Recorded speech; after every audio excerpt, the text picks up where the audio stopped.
commercial and private airline traffic was grounded. The FAA has taken the action to close all of the airports in the United States.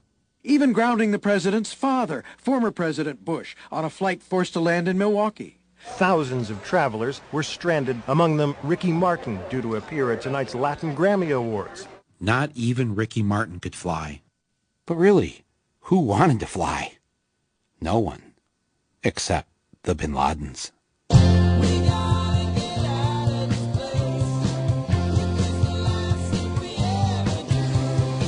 We had some airplanes authorized at the highest levels of our government to fly to pick up Osama bin Laden's family members and others from Saudi Arabia and transport them out of this country. It turns out that the White House approved planes to pick up the Bin Ladens and numerous other Saudis. At least 6 private jets and nearly 24 commercial planes carried the Saudis and the Bin Ladens out of the U.S. after September 13th.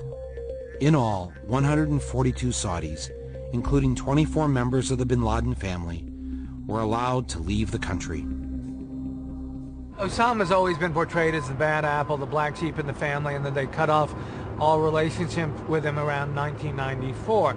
In fact, things are much more complicated than that. You mean Osama has had contact with other family members? That's right. In the summer of 2001, just before 9/11, one of Osama's sons got married in Afghanistan, and several family members showed up at the wedding. Bin Laden. That's right. So they've not cut off completely. That's really an exaggeration. We now welcome to Larry King Live. Good to see him again. Prince Bandar, the ambassador of the Kingdom of Saudi Arabia to the United States. We had about 24 members of Bin Laden's family. And in America, students, and His Majesty felt it's not fair for those innocent people to be subjected to any harm. On the other hand, we understood had a high emotion, so with coordination with the FBI, we got them all out. This is retired FBI agent Jack Clunan. Before 9/11, he was a senior agent on the joint FBI-CIA Al-Qaeda task force. I, as an investigator, would not want these people to have left. I think in the case of the Bin Laden family, I think it would have been prudent. Hand the subpoenas out, have them come in, get on the record. You know, get on the record. That's the proper procedure. Yeah. How many people were pulled off of airlines after that coming into the country who were what? They were from the Middle East, or they fit a very general picture. We held hundreds of and weeks and months at a time. Did the authorities do anything when the Bin Ladens tried to leave the country? No, they were identified at the airport. They looked at their passports and they were identified. Well, that's what would happen to you or I if we were leaving the country. Exactly. So a little interview, check the passport, what else? Nothing. I don't know about you, but usually when the police can't find a murderer, don't they usually want to talk to the family members to find out where they think he might be? You have no idea where your husband might be. Well, if you should hear anything, let us know, will you? You willing to come downtown and give us a statement? This gonna take long? You got the time? Mine's worth money, yours isn't. Send in a bill. I asked you a question. You're here to answer them, not ask them. Now, you listen to me, cop. I pay your salary. All right, sit down. I'm gonna earn it. Yeah, that's how cops do it. What was going on here? I think we need to know a lot more about that. That needs to be the subject of a significant investigation. What happened? How did it happen? Why did it happen? And who authorized it? Trying to imagine what those poor bastards were feeling when they were jumping out of that building to their death. Those young guys and cops and firemen that ran into that building never asked a question, and they're dead, and families' lives are ruined, and they'll never have peace. And if I had to inconvenience a member of the Bin Laden family with a subpoena or a grand jury, do you think I'd lose any sleep over it? Not for a minute, Mike. No one would question it. No, it's right. Not even the biggest civil libertarian. No, it's no just, one would question it's just, you know, you got a lawyer, fine. Counselor, fine. Mr. Bin Laden, this is why I'm asking you. It's not because I think that you're anything. I just want to ask you the questions that I would anybody. Right. And that's all. None of this made any sense. Can you imagine in the days after the Oklahoma City terrorist bombing, President Clinton helping to arrange a trip out of the country for the McVeigh family? What do you think would have happened to Clinton if that had been revealed? Brenda, do you know the Bin Laden family? I do very well. What are they like? They're really lovely human beings. He is the only one I don't know him. Well, I met him only once. What was the circumstance under which you met him? This is ironic. In mid-80s, if you remember, we in the United States were supporting the Mujahideen to liberate Afghanistan from the Soviets. He came to thank me for my efforts to bring the Americans, our friends, to help us against the atheists, he said, the communists. Isn't it ironic? In other words, he came to thank you for helping bring America to help him. And now he may be responsible for bombing America. Absolutely. What did you make of him when you met him? I was not impressed, to be honest with you. Not impressed? No. I thought he was simple and very quiet guy. A simple and quiet guy whose family just happened to have a business relationship with the family of George W. Bush. Is that what he was thinking about? Because if the public knew this, it wouldn't look very good. Was he thinking, you know, I need a big black marker?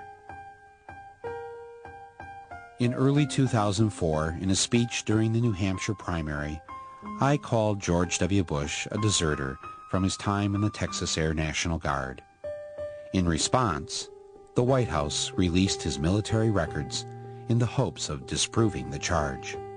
What Bush didn't know is that I already had a copy of his military records, uncensored, obtained in the year 2000. And there is one glaring difference between the records released in 2000 and those he released in 2004. A name had been blacked out. In 1972, 2 airmen were suspended for failing to take their medical examination. One was George W. Bush, and the other was James R. Bath.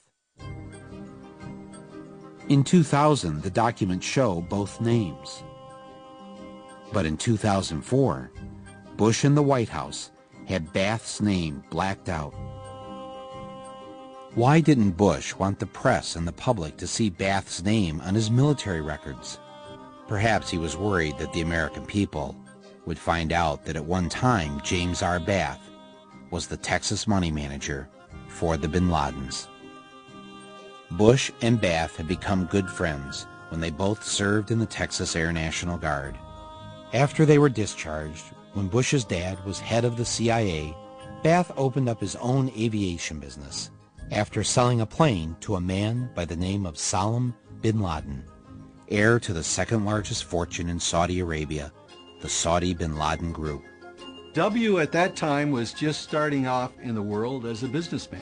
Because he's a guy who's always tried to emulate his father, he decided to go into the oil business. He founded an oil company, a drilling company out in West Texas called Arbusto, which was very, very good at drilling dry holes that nothing came out of. But the question has always been, where did this money come from? Now his dad was rich. His dad could have done this for him, but his dad didn't do this for him. There's no indication that Daddy wrote a check to start him off in this company.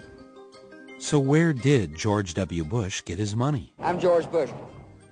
One person who did invest in him was James R. Bath. Bush's good friend, James Bath, was hired by the Bin Laden family to manage their money in Texas and invest in businesses. And James Bath himself, in turn, invested in George W. Bush. Bush ran Arbusto into the ground, as he did every other company he was involved in, until finally one of his companies was bought by Harken Energy, and they gave him a seat on their board. A lot of us have suspected through the years that there has been Saudi oil money involved in all of these companies. Harken, Spectrum 7, Arbusto Drilling, all of the Bush companies. Whenever they got into trouble, there were these angel investors who flowed money into the companies. So the question is, why would Saudis, who had all the oil in the world, go around the globe to invest in this lousy oil company? And the thing is, it had one big asset. Harken had one thing going for it, which is that George W. Bush was on its board.